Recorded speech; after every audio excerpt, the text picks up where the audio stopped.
A graça e a paz do nosso Senhor e Salvador Jesus Cristo sejam com todos. Aqui quem vos fala é o pastor João Evangelista Júnior e hoje estaremos trazendo mais um estudo da revista desse trimestre, a revista que trata do verdadeiro pentecostalismo, revista esta que foi escrita pelo pastor Ezequias Soares. E dessa revista estaremos, portanto, vendo o estudo da lição número 6, que tem por tema o seguinte: santificação, comprometidos com a ética do Espírito. Esta lição será dada, portanto, em nossas igrejas no dia 7 de fevereiro.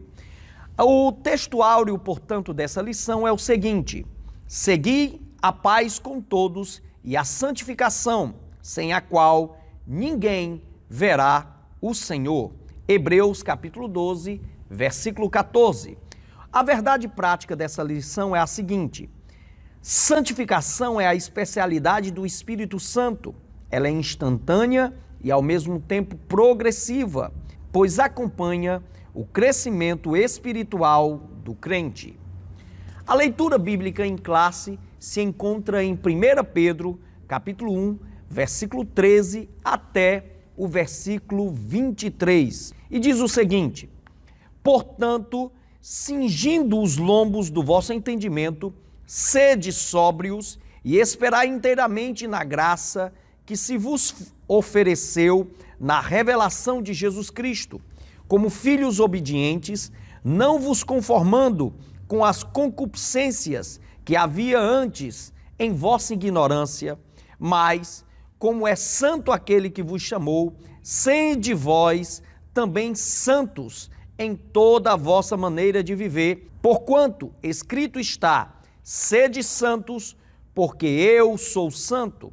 E se invocais por Pai aquele que, sem acepção de pessoas, julga segundo a obra de cada um, andai em temor durante o tempo da vossa peregrinação, sabendo que não foi com coisas corruptíveis, como prata ou ouro, que fostes resgatados da vossa vã maneira de viver, que por tradição recebestes dos vossos pais, mas com o precioso sangue de Cristo, como de um cordeiro imaculado e incontaminado, o qual, na verdade, em outro tempo, foi conhecido ainda antes da fundação do mundo, mas manifestado nestes últimos tempos por amor de vós. E por ele credes em Deus, que o ressuscitou dos mortos e lhe deu glória, para que a vossa fé e esperança estivessem em Deus, purificando a vossa alma na obediência à verdade, para a caridade fraternal não fingida. Amai-vos ardentemente uns aos outros com um coração puro, sendo de novo gerados, não de semente corruptível, mas da incorruptível, pela palavra de Deus, viva e que permanece para sempre. Bem, amados, temos aqui uma lição rica dentro de um assunto que é fundamental para todos nós. A lição trata, portanto, de santificação. A santificação faz parte, portanto, do processo da nossa salvação. E ela realmente tem essa característica processual. Diferente, por exemplo, quando nós vemos a ordem da salvação, ela é diferente do projeto de Deus que está fora do tempo, e ela é diferente também do início da nossa salvação, que é algo imediato. A santificação, ela tem tanto a característica, como é dita aqui pela verdade prática, tanto a característica de ser imediata, como também processual. E é esse processo de transformação contínuo, esse processo de transformação tanto de atos como de hábitos, que nós vivenciamos no nosso dia a dia. É a santificação. Logo, como diz F.F. Bruce, é interessante a interligação da santificação com a glorificação, que é a última etapa do processo de salvação em nossas vidas, porque realmente a santificação é o começo da nossa glorificação e a glorificação é a plenitude da nossa santificação. Logo, como nós estamos sendo santificados depois da regeneração, iniciou-se esse processo, nós estamos dia após dia já iniciando essa glorificação em nossas vidas, que teremos a plenitude no dia do retorno do nosso Senhor Jesus Cristo. Então, mais do que nunca, sentimos já um pouco dos céus em nós que somos terrenos. Sentimos já um pouco da grandeza de Deus em nós que somos humanos. Já temos as primícias da plenitude da eternidade em nós que somos seres humanos, porque o Espírito Santo de Deus habita em nós. Bem, essa lição ela é bem preparada e bem organizada pelo nosso palestrante, pelo nosso escritor, o pastor Ezequiel Soares. Ele divide a lição praticamente em 3 tópicos que são importantes. O primeiro tópico, que fala o seguinte: a santificação no Antigo Testamento. O segundo tópico, que vai trabalhar com o seguinte assunto: a santificação no Novo Testamento. E o terceiro tópico, ele trabalha com a santificação aplicada ao crente. Então, é um desenvolvimento lógico e é um desenvolvimento também ordinário, ou seja, segue uma ordem tanto cronológica como também uma ordem lógica, para que eu e você possamos compreender melhor esse assunto. Deixando claro, portanto, para você, antes de adentrarmos aos pontos, que a santificação, ela é sim uma atuação do Espírito Santo em nós. Ela é uma atuação do Espírito Santo em nós. Porém, esse processo que o Espírito Santo atua em nós, ela tem uma característica, esse processo tem uma característica de ser um processo cooperado. Logo, o Espírito Santo intervém em nós e nós cooperamos com a resposta ao Espírito Santo. Dia após dia, ele intervém em nós, nos motivando, nos impulsionando a deixar os velhos hábitos, a deixar os velhos atos, a deixar os velhos costumes, a deixar os vícios anteriores e pecaminosos, a deixar totalmente os antigos costumes de pecados que nós tínhamos, para, portanto, dia após dia, nós respondermos com essa mudança contínua. Logo, eu e você temos de entender, em primeiro lugar, a fonte da nossa santificação é Deus, mas nós cooperamos com o Espírito Santo em nossas atitudes e na nossa transformação contínua dos nossos hábitos. O autor da lição, portanto, quando ele começa então falando de santificação, ele vai falar partindo, portanto, do ensino veterotestamentário. Ele vai ensinar, portanto, utilizando os 2 termos interessantes que são ligados inteiramente à santificação. Tanto o nome santificação, que aparece no Antigo Testamento, o termo hebraico kadash, que também pode ser ligado ao termo hebraico kadosh, são termos que estão relacionados principalmente ao serviço ao Senhor. A separação significa realmente isso, separar algo para Deus. Essa ideia de santificação que nós vemos, esse primeiro termo, santificação, está relacionado a isso mesmo, a separação de algo para Deus. Por isso que você vai ver no Antigo Testamento objetos sendo separados para Deus. Por isso que você vai ver, por exemplo, um serviço que era um serviço relacionado inteiramente à adoração ao Senhor, como era feito pelos sacerdotes e levitas. Era um serviço separado totalmente para Deus. Como você vai ver locais que eram separados inteiramente para o Senhor, como você vai ver objetos, e assim sucessivamente. O termo consagração, que também está no segundo subtópico do primeiro tópico, vai falar disso também. É um termo que é um sinônimo de santificação e vai falar realmente, novamente, dessa ideia de dedicação, não só de um objeto, não só de um local, mas, novamente, de um serviço e principalmente de funções. Normalmente o termo consagração está relacionado ao sacerdote que era consagrado, ou até mesmo a um ato de adoração, em que alguém se consagrava para a pessoa de Deus, para um serviço ao Senhor. Então isso era um termo comum. Um outro termo que também aparece no Antigo Testamento, que é comum nós vermos, é o termo purificação. Então, santificação, consagração e purificação. E a purificação, ela aparece e está relacionada não só a essa consagração de objetos ou de serviços, mas também a ideia de perdão de pecados, de arrependimento. Aparece no Antigo Testamento. Tanto que os sacrifícios que eram feitos estavam relacionados à purificação do povo. E assim você vê, por exemplo, vários sacrifícios relacionados à expiação, à purificação, e atos em que eles faziam atos religiosos que estavam relacionados a essa purificação. Bem, tudo isso que aparece no Antigo Testamento, e como os autores neotestamentários, eles tanto enfatizam, na verdade, são símbolos apenas do que haveria realmente de vir. Apenas são sombras, são tipologias para o que haveria de acontecer.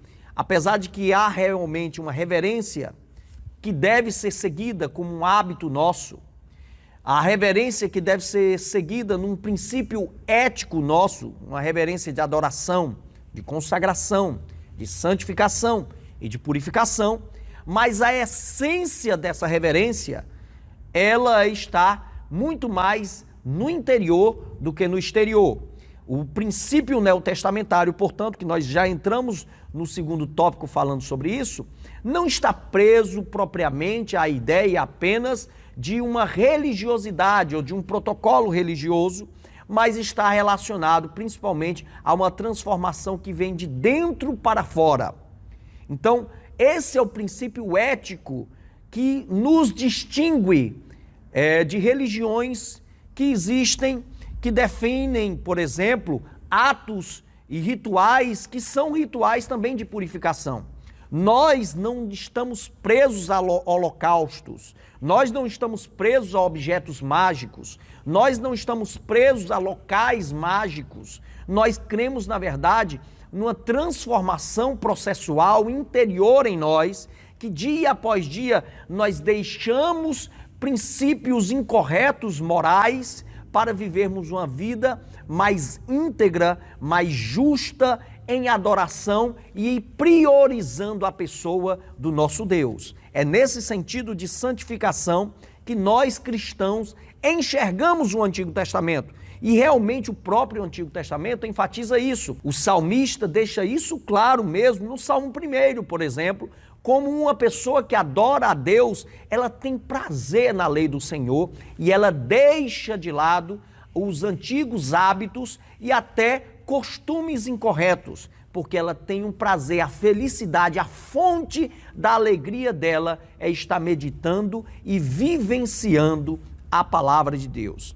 O segundo tópico, portanto, fala dessa santificação de forma mais explícita que o Novo Testamento nos traz, porque ele vai mostrar realmente que tudo que o Antigo Testamento apresentou, sejam de holocaustos, de purificações, de santificações, de objetos, apontam para a cruz, porque realmente na cruz é que nós temos a excelência da santificação, a excelência da purificação, porque na obra da cruz há dignamente a expiação dos nossos pecados, a justificação nossa, é na cruz, e é pela cruz que realmente nós temos derramado sobre nós, não só a operação do Espírito Santo no nosso interior, mas também sobre nós, porque dali por diante há uma união, uma purificação agora sobre a humanidade.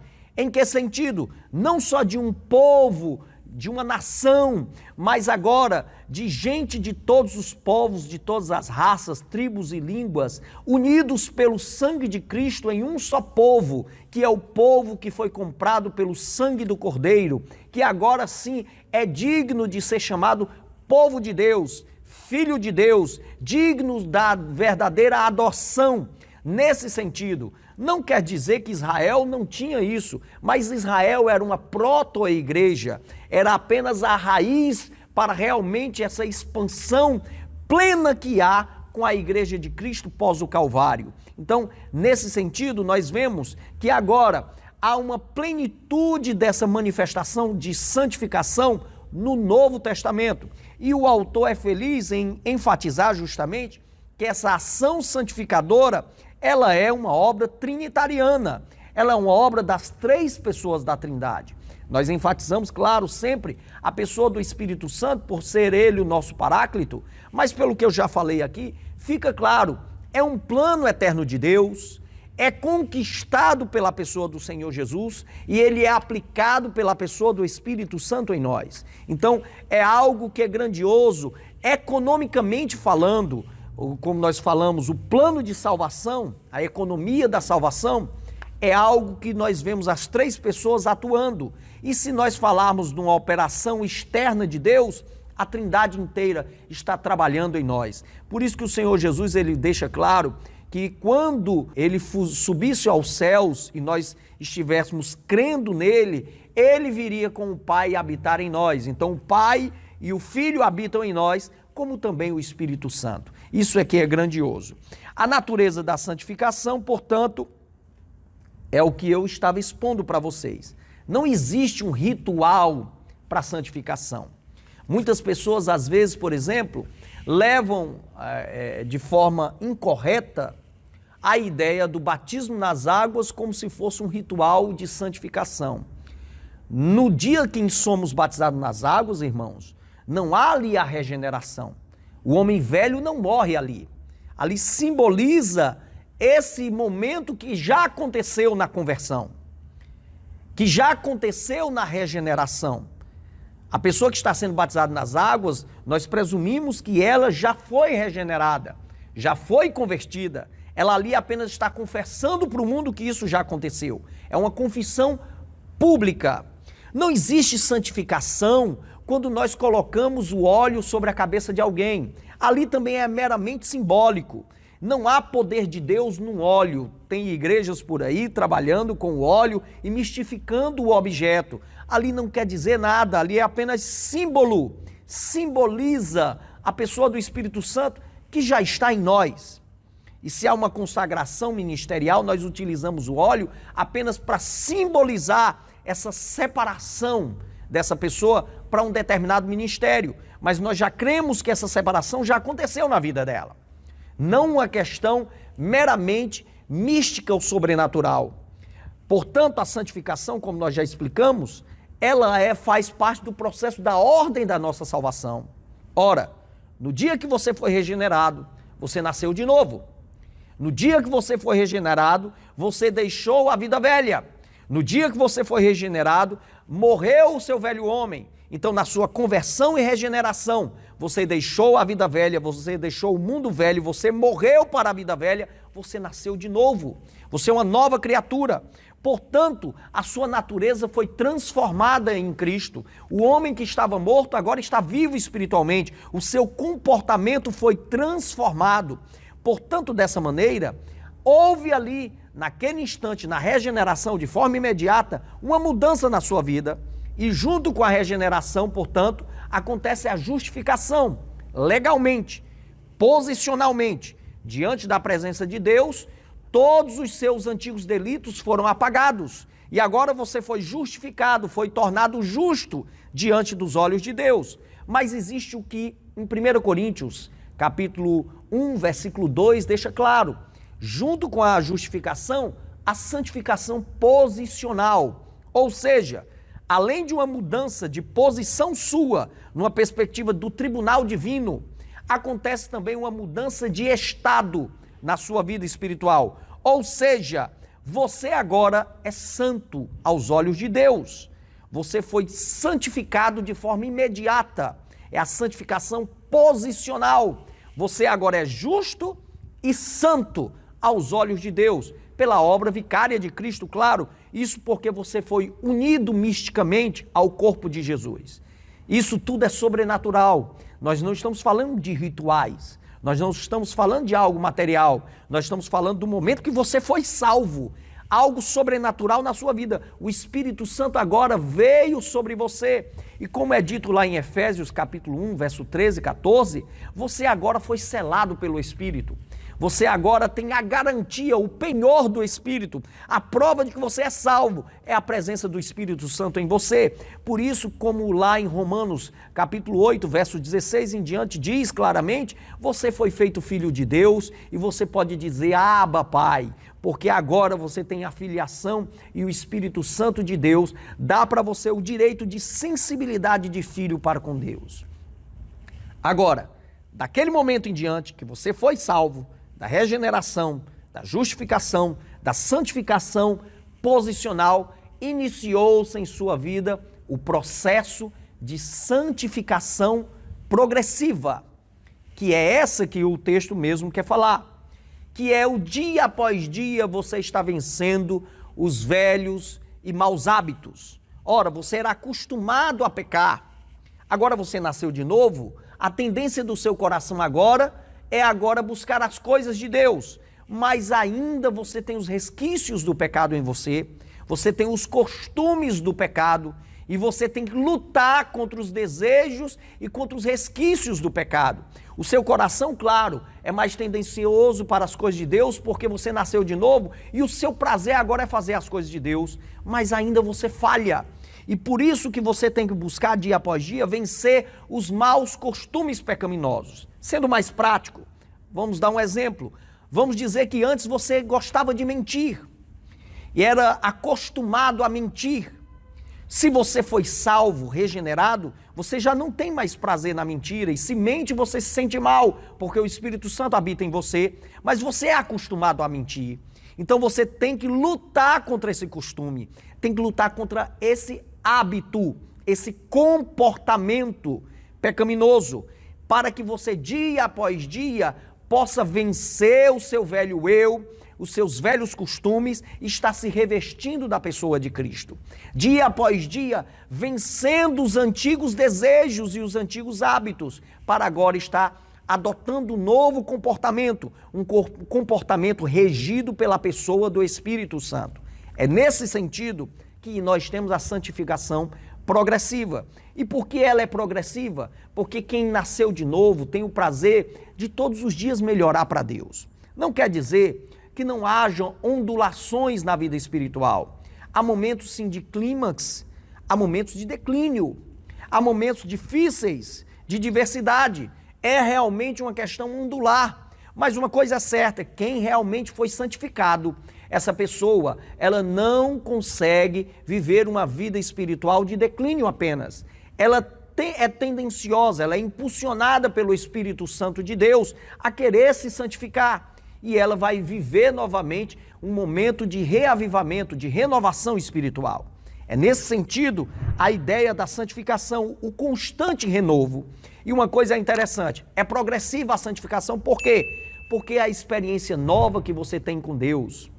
E essas experiências que vão crescendo, vão aparecendo na sua vida, vão lhe dando um amadurecimento, maturidade. Logo, você se torna uma pessoa mais calejada espiritualmente, se torna uma pessoa mais preparada espiritualmente e faz jus ao texto bíblico que diz, crescendo de fé em fé, de glória em glória, até um dia chegar à estatura de varão perfeito, porque você vai crescendo. O veterano na fé, que vive as grandes experiências com Deus, ele é uma pessoa mais madura, uma pessoa mais preparada, uma pessoa que sabe muito bem não cair em erros anteriores. É uma pessoa que agora ela tem um compromisso mais sério, mais íntimo com Deus. É esse o sentido da santificação, é de nos levar a uma vida mais íntima e mais íntegra com Deus. Como falei, existem as ondulações. Nós devemos, dia após dia, quem realmente é guiado pelo Espírito de Deus, fazermos a avaliação como estamos vivendo. Porque o prazer daquele que está vivendo uma vida de santificação é conseguir vencer um velho hábito, é conseguir vencer um velho comportamento e estar vivendo esta vida de transformação e de maturidade espiritual. E é interessante, claro, o texto no terceiro tópico vai falar isso para nós, que essa santificação aplicada no crente, o autor ele é feliz em deixar claro, ela tanto tem uma perspectiva individual, é uma vida de santificação, de uma vida santificada, no segundo subtópico do terceiro tópico ele fala sobre isso, é numa perspectiva individual, mas no primeiro subtópico do terceiro tópico vai falar disso, da comunidade de Jesus, ela é coletiva. Todos nós da igreja estamos vivendo esse processo. Agora isso é interessante. Alguns estão no processo mais avançado de santificação, estão num estado mais avançado de santificação e outros estão num estado mais, mais inferior na área da santificação, mais iniciante, vamos dizer assim melhor. Outros estão vivendo um momento espiritual mais aprofundado e outros estão vivendo um momento mais carnal, como nós gostamos de dizer. Ou seja, na igreja há essa realidade heterogênea.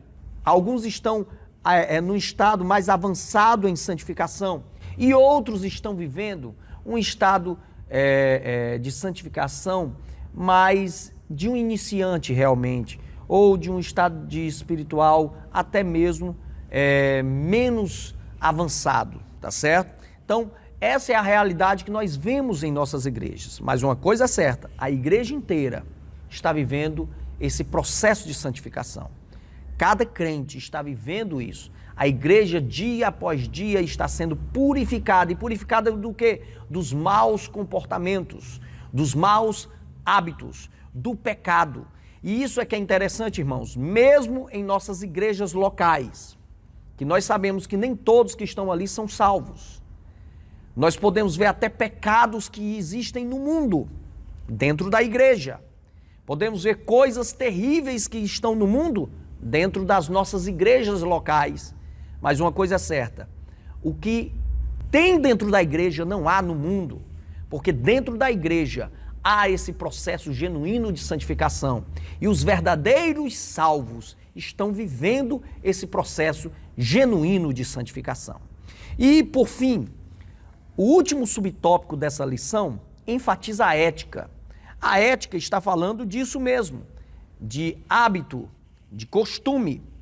Ora, se a ética fala disso, e se a santificação é essa transformação moral, essa santificação comportamental, logo, eticamente, nós cristãos temos que ser diferentes do mundo.